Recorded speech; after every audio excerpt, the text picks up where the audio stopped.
요한계시록 9장 12절에서 21절 하나님 말씀 전하겠습니다. 8장에서 그 공중에 나는 독수리의 외침을 들었죠. 그 화가 있으리니 그 세 가지 화가 있다라는 거 우리는 알고 있습니다. 그래서 오늘 12절 본문에 보면은 첫째 화는 지나갔다. 그러니까 첫째 화가 그 황충 메뚜기 그 재앙이었습니다. 그 심판은 인침받지 않은 자들에게, 못한 자들에게 고통을 가져다 주는 아주 생생한 표현이었습니다. 근데 이게 끝이 아니라는 것이죠. 이제 더 심한 심판이 두 개나 남았다. 그래서 12절 계속해서 보면 보라, 아직도 이후에 화 둘이 이르리로다. 첫째 화, 둘째 화, 셋째 화. 개별적인 심판으로 정확하게 구분이 되죠. 그리고 첫째 화는 고통을 가져다 줬습니다. 이제 오늘 본문의 둘째 화는 죽음을 가져다 줍니다. 그리고 셋째 화는 불못에 던져줌으로 이제 끝내시는 것이죠. 화가 하나씩 계수됨으로써 모든 것이 계획에 따라 펼쳐지고 있다, 이걸 강조하고 있습니다. 한 단계 그 목적을 이루시는 하나님이십니다. 15절에 보면 오늘 본문 그 년 월 일 시에 이르러, 정확한 시간을 강조합니다. 하나님의 목적이 정확한 기간에 시행될 것이고 그냥 일어나는 게 아니라 통제되고 있고 묶고 풀어놓고 3분의 1까지 이제는 전체, 이렇게 하나님께서는 때와 균형을 잡으시면서 시간을 측정 단위로 측정하여 그 수를 계산하고 계시다. 그리고 기준이 충족될 때까지는 움직이지 마, 자극하지 않고, 또 그 기준이 충족될 때는 하나님께서 이제 일을 이루시고, 그런 하나님이십니다. 우리가 인생을 살면서 또 오늘 하루 일어날 일들 우연이라고 생각하지 마시고요. 첫째, 둘째, 셋째 넘버링 하시는 하나님, 연, 월, 일시 정확한 시간을 하시는 하나님, 우리가 그 하나님 앞에 살고 있다. 그 하나님만 오늘 집중해서 바라보시고 모든 것들을 이루시는 하나님, 모든 것을 알고 계시는 하나님, 우리는 꼭 신뢰해야 될 줄로 믿습니다. 13절에 한 음성이 있는데 이건 하나님의 음성은 아닌 것 같고, 왜 하나님 앞에서 어떤 음성이 들리니까 그 한 음성은 아마도 8장에서 그 성도들의 기도를 이렇게 드렸던 천사, 그 천사가 아닐까. 왜냐하면 오늘 본문에 금제단이 나오지 않습니까? 이 금제단은 그 성도들의 기도가 이렇게 올려졌던, 근데 이 한 음성이 여섯째 나팔의 심판을 명령하고 있지 않습니까?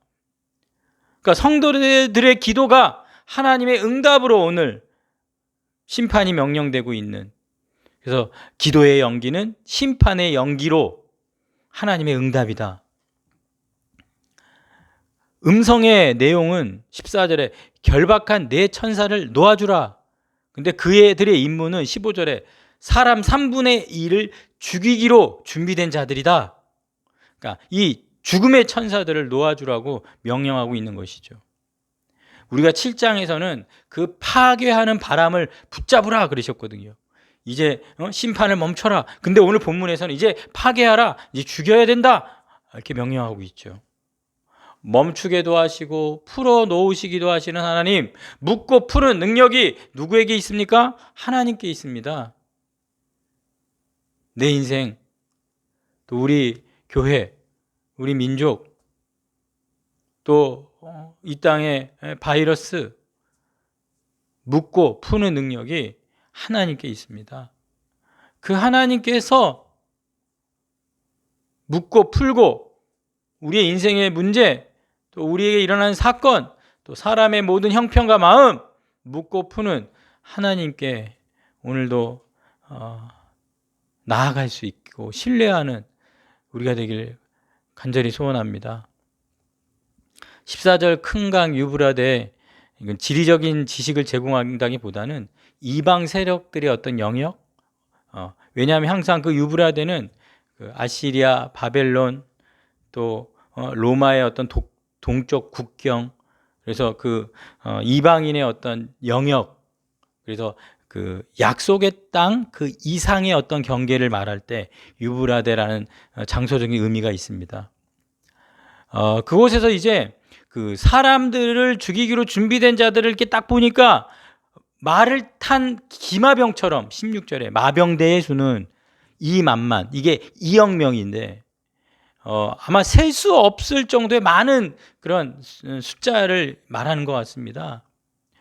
근데 여기에 이제 기마병이니까 말탄 자가 어떤 능력적인 역할을 하지는 않는데 이 말 19절에 보니까 이 말들의 힘은 입하고 꼬리에 있다 이렇게 얘기해요. 그래서 그 입에서는 17절에 불과 연기와 유황이 나온다. 불은 태워 죽이고 연기와 유황은 질식시켜 죽이죠. 그리고 또 그 꼬리, 정갈의 침, 이 꼬리에 고통을 가하는 이 뱀과 같고, 그렇죠. 꼬리는 뱀 같고, 이 뱀한테 물리면은 이 피부가 검은 색깔 종기처럼 막 부어오르면서 이 가슴을 찌르는 어떤 욱신거리는 통증이 있다고. 그리고 견딜 수 없는 그 고통이 그 희생자들을 압도하게 되죠. 이런 이 거대한 세력들의 이 죽이려 하는 자들을 피할 수 있습니까? 그런데 하나님은 3분의 1까지다 이렇게, 3분의 2는 남겨놔라 이렇게 얘기하시죠. 그랬더니 20절에 이 재앙에 죽지 않고 남은 사람들, 회개하지 아니하고 마음이 하나님에 대한 적대감으로 고정되어 버린, 죽음의 매조차도 사람들을 회개로 이끌지 못하는, 그래서 사람들이 하나님 대신에 여전히 20절에 손으로 행한 일, 금, 은, 동과 목석의 우상에게 절하고, 그래서 이렇게 우상 숭배는 21절에 살인, 복술, 음행, 도둑질, 이런 부도덕한 길로 가게 되는 것을 보게 됩니다. 믿지 않는 자들은, 불신자들은 계속해서 잘못과 죄를 저지르면서 극단으로 치닫는 인간의 모습이죠. 죄로 가득한 본성, 오늘 본문을 우리에게 정확히 알려주고 있습니다. 돌이킬 수 없는 시점을 지나버리면은 어떤 큰 징벌에도 더 큰 반역으로 계속 반응하고 있는 인간의 본성. 17절에 사람 3분의 1이 죽임을 당하고 하나님께서 이렇게 제한을 두시는 것은 이제 없습니다. 오늘 본문까지가 이제 제한을 두시는 마지막 심판입니다. 이렇게 6째 이 경고의 나팔 소리가 끝나면은 이제 7째 나팔이 울리면 하나님의 그 비밀이 이제 이루어진다. 이제 회개할 기회는 사라진다.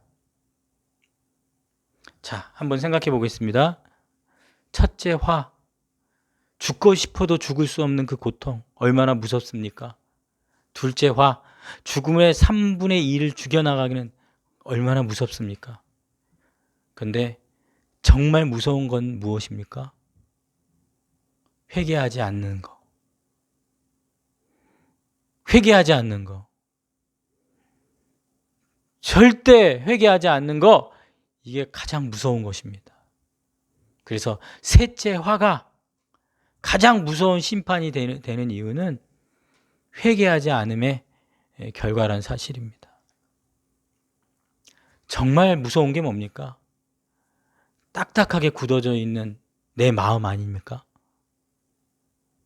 지금 우리 환경과 주변, 어려움의 문제들, 그리고 다가올 미래가 두려운 겁니까? 여전히 깨어있지 않고 굳어있는 내 마음이 가장 무서운 심판이고, 그 상태로 머물러 있는 것이 가장 무서운 현실입니다. 우리 민족, 회개하지 않는 민족이 가장 무서운 심판입니다. 오늘 때와 일과 월과 일시 그 모든 것을 첫째, 둘째 화, 모든 것을 계획하시고 묻고 풀고 그 하나님께 회개합시다. 잘못했습니다. 있는 모습 그대로 하나님이 다 덮어주십니다. 오늘 이 하나님만을 온전히 바라보고 회개의 영을 부어주셔서 진실하게 회개하지 않는 가장 무서움에서 벗어나서 회개에 가장 생명력 있는, 가장 기뻐하는, 가장 평안한 그곳으로, 회개의 자리로 우리 이끌어 주시기를 간절히 소원합니다. 기도하겠습니다. 살아계신 하나님, 정말 회개할 수 있도록 회개의 영을 더하셔 주시옵소서. 굳어있고 딱딱한 가장 무서운 상태에 우리가 놓여있지 않기를 간절히 기도합니다. 하나님, 잘못했습니다. 용서해 주시옵소서. 아주 사소하고 그냥 넘어갔던 죄악들 잘못했습니다. 용서하여 주시옵소서. 내 마음대로 기준을 정하고 그렇게 살면서도 어떤 죄책감도 갖지 못했던 거 하나님 용서하여 주시옵소서. 그럼에도 은혜와 자비를 베푸셔서 이렇게 붙들어 주셨사오니 정말 감사드립니다. 하나님, 첫째, 둘째, 셋째, 연, 월, 일, 시 묻고 풀고 그 모든 하나님의 권한, 그 하나님의 주권, 그 하나님의 통치 다스림 신뢰합니다. 믿습니다. 따르겠습니다. 주님, 회개하는 저를 용서하시고 하나님을 끝까지 신뢰할 수 있는 믿음으로 주를 따르게 하여 주시옵소서. 주여, 오늘 이 시간에 회개의 영으로 하나님께 나아가오니 우리를 덮으시고 하나님의 보호와 은혜로 우리를 이끌어 주시옵소서. 우리 가운데 함께하여 주시옵소서. 예수님의 이름으로 기도하였사옵나이다. 아멘.